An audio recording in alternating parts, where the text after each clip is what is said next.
What's happening, everybody? It's Instructor J, and just wanted to make up for lost time. I was supposed to do one fireside chat this week. I think it was Wednesday, and got a little busy in my life, and so wanted to kind of make up for it on this beautiful Saturday. I think it's like 80 degrees in Arizona right now, which is absolutely gorgeous. So I'm sitting in my backyard, and I spent the better part of most of the day cleaning a myriad of different firearms that I had. Not only down to field stripping, which is what we're going to kind of do right now, but I also took it down to the armor level, the little small pieces. I think this is like the second time I've actually taken apart my 1911. Actually, it's a 2011, but 1911 style gun. Like the second time since I've owned it. And I took it down to the smallest pieces. That's what you saw on Instagram and Facebook. Literally took every part out of it. Cleaned it. There were some parts that were extremely dirty, specifically my extractor channel and my firing pin channel. So I'm going to go through each of these. I'm not going to get really detailed, but I think the big part of it, of what I'm trying to get at today, is firearm safety, and then also understanding the disassembly of whatever firearm that you have. Now, as a firearms instructor, I have a myriad of different firearms, honestly, right in front of me right now. And the reason why, one, because we live in a wonderful society where I can own these types of firearms, specifically America and also Arizona, that I can own all of these firearms and be a free citizen. The second thing is, the reason why I have so many different types of, especially pistols, is there's so many different pistols out there that if I'm teaching a law enforcement class or a military class, specifically Berettas, but then if I'm teaching a law enforcement class that's really heavy into 1911s, I'm going to bring a 1911. If it's just a straight law enforcement class, I'm probably going to bring a Glock. And then if I'm teaching concealed carry folks, then I'm probably going to bring a smaller gun, such as a Glock 26 or whatever the case may be.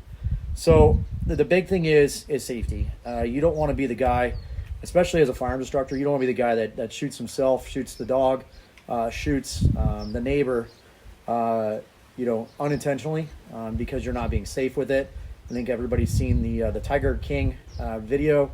I won't spoil it, but a lot of people have come out the woodwork, and I've seen the show, but a lot of people come out of the woodwork about the lack of safety that Mr. Tiger King was observing, and specifically one of his multiple husbands. You'll find out if you actually watch the series.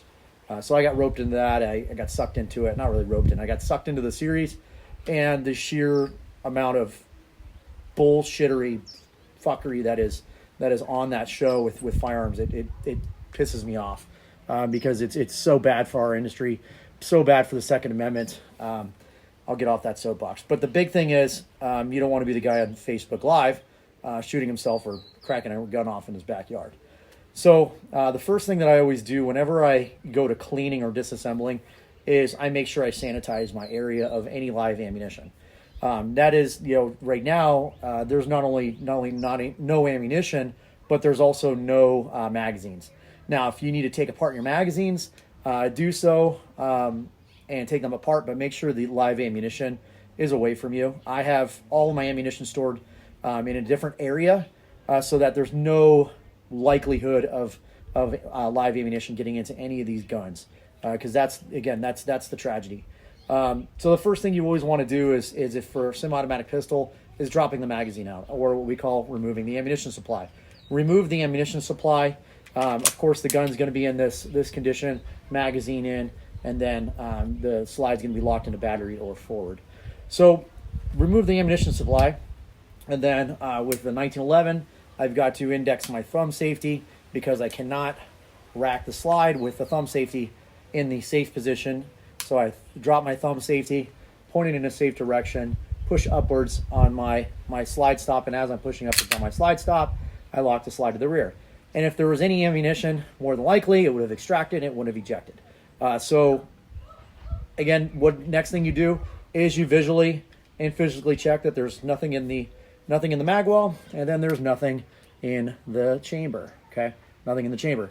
So visually and physically check that there's nothing in the magazines in the magazine well as the chamber. So now we know it's empty. But again, rule number one, firearm safety is you treat all firearms as if they're loaded. So I'm going to treat this as if it's loaded. Now, the gun may sweep in your direction, but again, if I'm teaching a class, obviously I'm not going to sweep the muzzle in this direction, either intentionally or unintentionally. But I'm talking to virtual people, so don't have to worry about that. Just worry about my technology getting potentially shot. So again, we're here. So it's important to understand how your gun works and kind of the specifics of everything. So again, a 1911, it takes down. It's one of the more, a lot of people go, well, I love the 1911 because it's easy to shoot and it's easy to work. It's easy to press the trigger. But you can see here how much time it takes or how many parts it comes apart in. If I take again, I don't need to use my pen, but it helps me take apart the gun a lot easier. So again, it's not as user friendly as a Glock or most of your other guns. So my 1911 or the 2011, not as much the 1911, comes apart in one: your slide, your frame, your barrel with link, recoil spring, that's 4, slide stop 5, full length recoil spring guide 6, and recoil spring plug 7. So in a 1911, my 1911 style guns, I have 7 parts that come apart, all in there. So a lot of people, and my bushing. So 8 parts. 1, 2, 3, 4, 5, 6, 7, 8. Yep. So 8 parts. So if you look at like this versus a Glock, it has twice as many parts. And then and again, today I took apart I not only took apart the gun itself from a field stripping standpoint, but I took the trigger out. I took the mainspring out, the spring that's in here, my beaver tail, I took that apart. Took apart both the safeties as well as the hammer and sear and disconnector, and then took apart my extractor and my firing pin out here. So all in, I think it was probably like 20 parts. So again, but if you want to talk about, it's funny because Natalie is a recent student of ours, and she's got a SIG P320, and she's just like, she's really getting really detailed into cleaning it. Like I'm talking like Q-tips and just get nuts with the clean. I've got to have it like a white glove cleanliness. And when I explained to her, it's really not that crucial on most of your striker fired guns to get like white glove clean them, but don't get white glove and just go anal retentive on it. There's only one exception, and it's really the 1911, especially an STI. That's the company, STI. They're amazing guns. They're the Ferrari race cars of pistols. But and again, highly complex because comparative to a Glock, because it's a 100-year-old design. John Moses Browning designed it. So, but these need to be very, very cleaned. There's some kids in the swimming pool down the way below us. So these have to be really, really clean. I don't say like white glove, but damn near. And they have to be very well lubricated for them to work really, really well. So that's one gun. So I've got my 1911 taken apart. Probably the next one that I run on a lot of classes is like a Beretta 92. Again, this is being phased out of the U.S. military arsenal. But if I'm, especially like Haley Strategic, going and teaching a lot of military guys, American military guys, I'll bring the Beretta along simply because it's hard to relate to a student when you're using a different type of gun, like a Glock. Again, this is my workhorse, works every day. But again, if I'm going to be teaching that class, I have to understand how the Beretta works. It's a totally different operating system, especially from a 1911. It's a double single gun, so it's got a hammer and it's got a decock safety lever. But again, it takes apart a little differently. I'm sure if you've seen Lethal Weapon, Jet Li taking it off very, very easily. Kind of a hack, a Hollywood hack, but it kind of comes apart very similar as a Glock, it does use a tilting barrel system, locking system. But again, understanding how it works and it's definitely important to understand that. So so yeah, your barrel will fall out. For some reason, my barrel is not falling out. There we go. All right, so the barrel comes out. Okay, there we go. My barrel and my slide. All right, and then my frame, and then my recoil spring, and recoil spring guide. Okay, so it comes apart in five parts. Okay, so I just cleaned this a little while ago. It was quite dirty. So again, understanding how that comes apart, it comes apart a little differently. Then, you know, like my Sig Sauer, this was actually my first duty gun back in the day.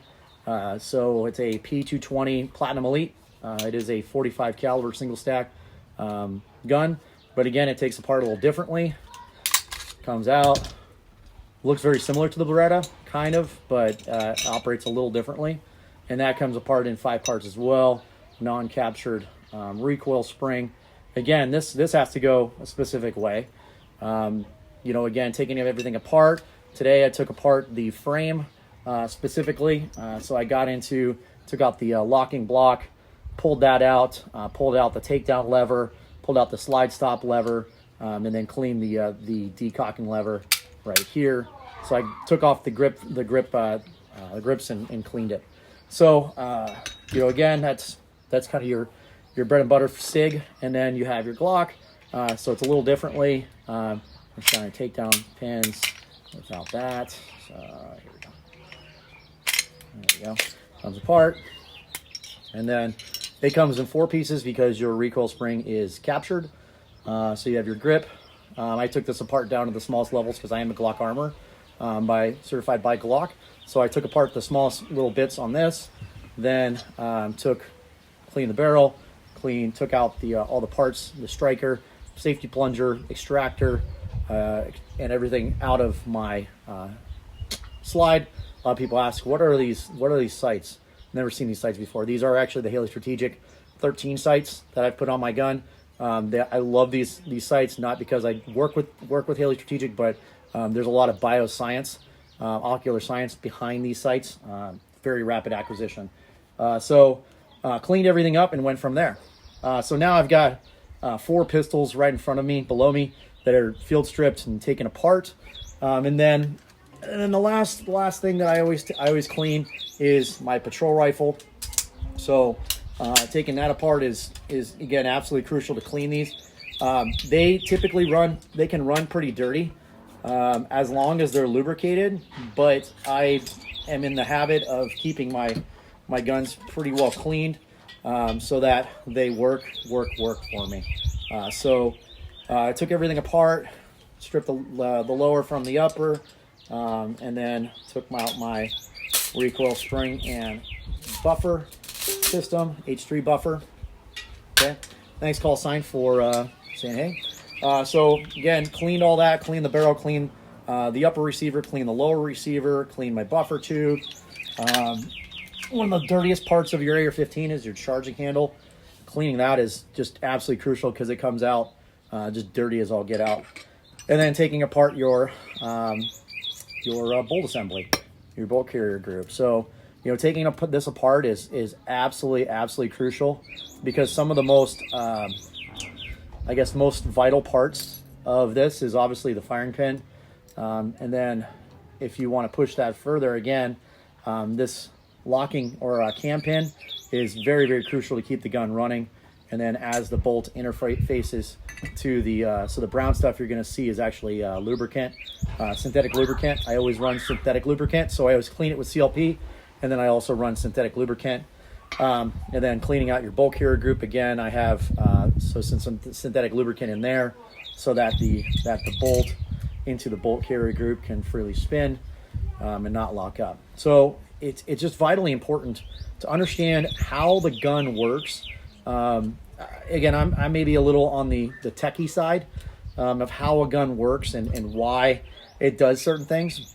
But that's important as a firearms instructor so that I can explain it to people. But if you're going to have these guns in your house, and someday you're going to pass them on to your children, or your children are going to ask you questions, wouldn't you want the answers? Wouldn't you want to be able to answer these for your children instead of going, I don't know, it's the silver doohickey that goes into the other part of the gun. And then also, if God forbid you have to use these on people from a defensive standpoint, how smart do you want to sound? How credible do you want to sound?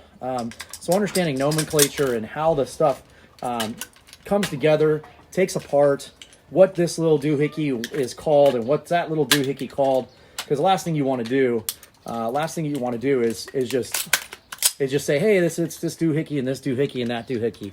So again, my Beretta is apart, my AR-15's back together, working perfectly. But it's important. It's vitally important to understand that what this part is and what that part is, because I'm huge. Again, doing what I do, I'm huge about education. And again, not only from my client's perspective, Glock's taken put back together, but also from a perspective of just understanding how guns work. And I guess one of my nephews, Ralphie, is watching on Instagram. Good seeing you, Ralphie. That's a great example.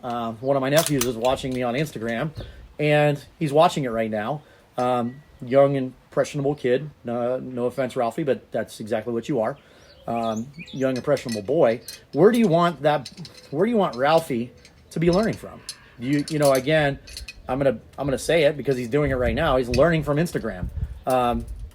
What personality do you want him to watch on Instagram? You want him to watch a firearms instructor who is safely taking guns apart, putting them back together, the Berettas back together, or do you want some Bubba knucklehead teaching them how to safely handle guns, and next thing you know they're shooting themselves in the foot or in the leg? And again, is it entertaining? Yeah, I mean it's entertaining as heck. I mean, a lot of people send me. I'm sorry, I'm not trying to be disrespectful, but a lot of people like to watch people get shot and shoot themselves on camera, and it goes viral. But I don't want to be that guy. Again, this is not really sexy putting all these guns back together in front of you while I'm talking about what I'm doing. But again, it's vitally important. It's absolutely vitally important. Again, I forgot a piece there. So, but again, it's just vitally important for kids and people. Like right now, people are buying guns like ridiculous amounts. I think March last month, there were over 3 million NICS checks. That means the background checks to obtain a firearm from a federally firearms licensed dealer. But the question is, how much training do these people have? Again, I'm all about Second Amendment. I'm all about people owning guns. I am one of the staunchest supporters of the Second Amendment. But again, like, isn't it incumbent upon us and to if we're going to own guns, if we're going to have them around children, if we're going to have them in our families, in our lives, wouldn't it behoove us to know how these guns work? Disassembling. What slide is that? Oh, what gun is this? AZ specialty gun. So this is the STI Marauder. This was right before STI went to staccatos. This is an STI Marauder, so they're duty style 1911. And it's a 9mm double stack. So it's 20+1 ammunition capacity. So it's vitally important that we understand what the gun is, how the gun works, the nomenclature of the gun, magazine release, slide stop, thumb safeties. I think we got a World War II aircraft flying above us. That's pretty cool. Looks like a Hellcat, an old radial engine. Oh nope, it's Beechcraft. One of those Texas, or I forget what it's called. I'll think of it. So it's important. Oh yeah, the slide is extremely smooth. So it's vitally important that our kids understand how it works. And again, it starts with you understanding how it works, and then the safety aspects of the gun, and then the pros and cons of each gun, again, a lot of people like shooting these high Ferrari guns. They're great guns. A lot of police officers want to carry the 1911. But what I've realized as a law enforcement firearms instructor is there's two types of cops that carry 1911s on a daily basis. Badasses, and then there's cops that want to be badasses because they think because they carry 1911, they immediately become a badass. But it's a highly complicated gun from an aspect of say a Glock. Each have their role in their place. One's not better than the other. One just operates a little differently. So going back to that whole knowledge transfer, when you want your kid to, for example, I'll give you a real-world example I talk into my classes. My biggest thing is with my daughter is safety. She can tell you the first firearm safety rule, and we're working on it. She's 7 years old, but she can come into my class and say the first firearm safety rule verbatim. I have a pact with her that when she gets bigger, people are like, well, you lock up your guns. No, I am all about gun-proofing my children and not child-proofing my guns. And a lot of people go, well, wait, my child has autism and they're on the spectrum, or there's some type of behavioral issue. Now, if there's a behavioral issue or something like that, I'm not going to tell you how to parent your children. I'm not going to do that.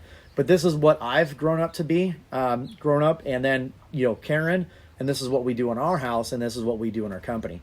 And I get to say that because I'm the co-CEO of my company. But I gun-proof my children. I don't child-proof my guns. So I don't have to worry about my kiddo picking this gun up if it's loaded and pointing it at herself or hurting somebody else or hurting myself. So I have a pact with her that if she goes out to a friend's house and their father or mother has a gun and it's loaded, and next thing you know, they're doing a sleepover and they find a gun, I already told my kiddo that if she stops what they're about to do because if they've learned from YouTube or Instagram or Facebook because they watch some knucklehead doing stupid stuff with it, watching the Tiger King, that if she stops and then she actually takes that moment and educates and potentially saves lives as well as educate them on the safe handling of a firearm, she gets a prize. And that prize is a car. And a lot of people are like, you're going to get her a car? Well, it's my choosing. It's not her choosing. So we're not going to be going to Scottsdale and buying a Porsche. But that's how important I take it is. She not only saved a life, but she actually took the opportunity to educate and educate properly. That's absolutely huge to me. So, but again, does that change? So does my mindset of gun-proofing my children versus child-proofing my gun change when other kids come over to my house and we do sleepovers at my house? Absolutely. Now, again, that's the way I parent my daughter is, again, I gun-proof her. I don't child-proof my guns. Good seeing you, Ben. So again, I don't have to worry about locking up. I don't have to worry about locking up guns and worrying about her getting, putting it in a safe and all that stuff. But again, like Natalie, for example, she has a gun safe and like a little small pistol safe that she puts it in. I'm not going to tell Natalie how to store her firearms. But again, that's how Josh works, and Karen works with regards of it's just I don't lock my guns up. I have a safe full of all the gun, like this gun. I never shoot it, hardly ever. Again, this is kind of my collector now. It's my first duty gun. I don't shoot it that often. I don't carry it.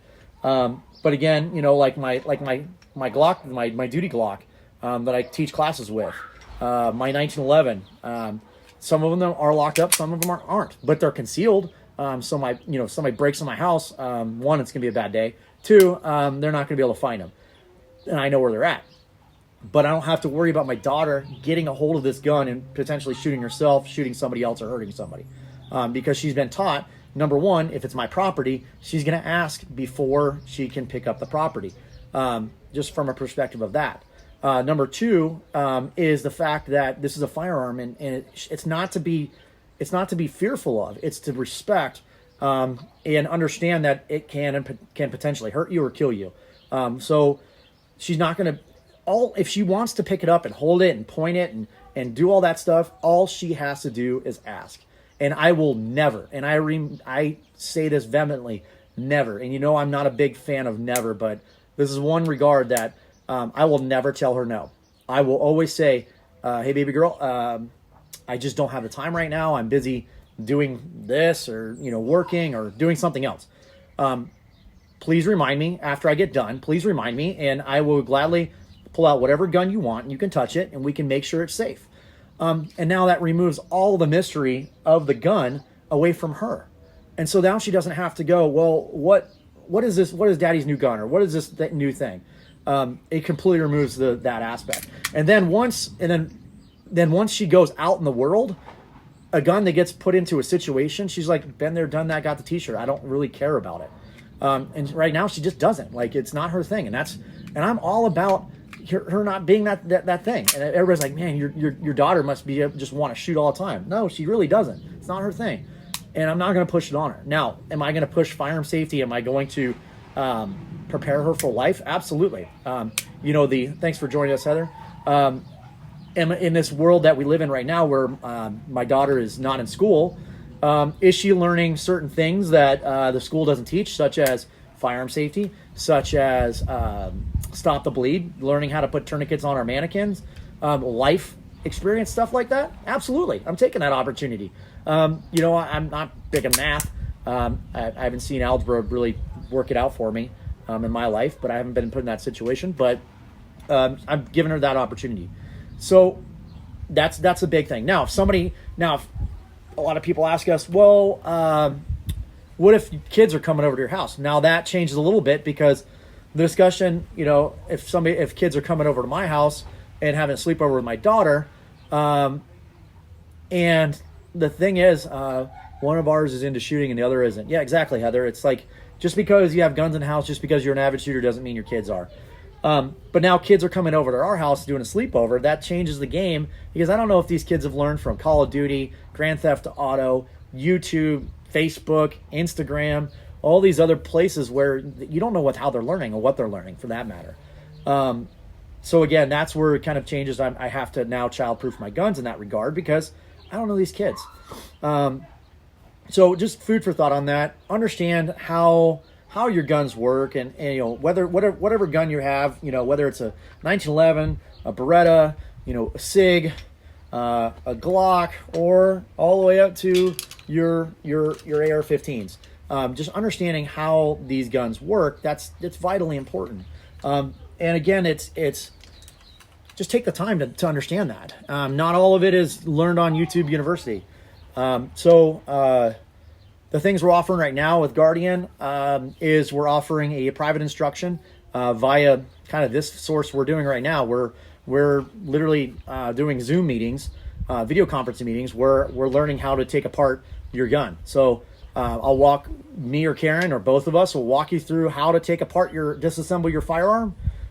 Once we've disassembled the firearm, how to properly clean the gun, which areas are vital to get into, and understand what needs to be done and how it needs to be cleaned. So where to put lubricant and where not to put lubricant, because there are some places people think that if it has a hole, you're going to put lubricant in it. I know that sounded really dirty, but I've heard it before.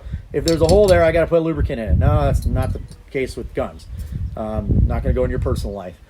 With regards to the frame, how to clean, how to do that. So spend with one gun, like say a Beretta, we're going to spend about an hour on the Beretta explaining, the finer points of, so I say it's a Beretta, a little history on it so you understand it, and then delve into the operating systems, how to clean it, first disassemble it, then clean it. So spend about an hour. So that's for 1 hour lesson. So it's $100. So you get $100, one-on-one through Zoom. I can walk you through that. So that's one part of the private instruction that we're doing right now, and it's actually catching on a lot. The second part is we have online distance classes right now. There's been a lot of arguments about, well, you're doing an online CCW, can't do that. Well, it's two parts. Our CCW is two parts. One is the knowledge transfer. So it's a 2.5 to 3 hour, if you watch all the videos, and you have to watch all the videos of the concealed carry class, watch all the videos, which is 2.5 to 3 hours. And then we do a Zoom class just like this, where I go through the lesson, and we do a one-on-one lesson, and then we also do a Q&A portion. And again, that's totally up to them because there's no standard in the bad part in the state of Arizona. There's no standard when it comes to concealed carry training. There's people teaching 30-minute CCWs, 20-minute CCWs to 14-hour CCWs and everything in between. And I think we're in between. So just take the time. The links are below for my Facebook people. The links are below. If you want more information, go to our website, www.gtctrain.org. And then the last online course we have that is completely online. And again, if you want to contact us with questions, is our Guardian Bleeding Control course. So it's based on their Stop the Bleed class, but it's a little different because it's completely online. All videos, all PowerPoints, you have unlimited access to that. So all you have to do is sign up and then pay for the class. Then you're good to go. And then you can do the online portion. And then once you're done, we'll email you the certificate and then you go from there. So going back to the Arizona Concealed Carry Permit, you do not have to be a resident of Arizona to get your Arizona Concealed Carry Permit. So you take the class, we do the Zoom meeting, then I email you a certificate, and then I mail you all the physical application, then the 4 fingerprint cards. People go, well, why am I getting 4 fingerprint cards instead of 2? Because I only need 2. Well, it's 2 to do it right and 2 to mess up, so you don't mess it up completely. So what happens is you take the class, we do the video conferencing, and so we do knowledge transfer, and then the actual class. Then I email you the certificate, and then I mail you all the application stuff. Then once that happens, then you get all that stuff in, and then you mail it off. And again, you could be living in Maine, you could be living in Florida, California. A lot of people are like, well, why would I need a concealed carry permit, Arizona concealed carry permit in California? It doesn't have reciprocity there. You're absolutely right. It does not have reciprocity in California. But if you get your Arizona concealed carry permit as a non-resident, you get 36 states you can carry in. If you get a California permit, you can only carry in 1 state, and that's California. So contact us below. Check out, again, we're also selling bleeding kits as well, our bleeding kits through TacMed Solutions. The link for our Facebook people are below. And then just go on our website. You're going to see it all on our homepage. So just scroll down our homepage. So sign up for a private instruction. Contact us so we can teach you how to take apart your gun and clean it for private instruction through Zoom. Check out our Arizona Concealed Carry Permit, the 2-part Concealed Carry Permit course, as well as the Bleeding Control course, our Guardian Bleeding Control course online. And then finally, just check out our website, www.gtctrain.org. It's a beautiful day in Arizona. Thank you so much for watching. I appreciate all of your time and consideration and comments. If you have any questions, comments, or concerns, contact me at j@gtctrain.org, and then we'll go from there. Be safe. Try to stay positive. Serve one another. That's what we're trying to do in these fireside chats. Do something kind for somebody else because this world is just becoming uncertain by the day. So be safe. Have a great weekend, folks. I'm going to end it right now. All right. I got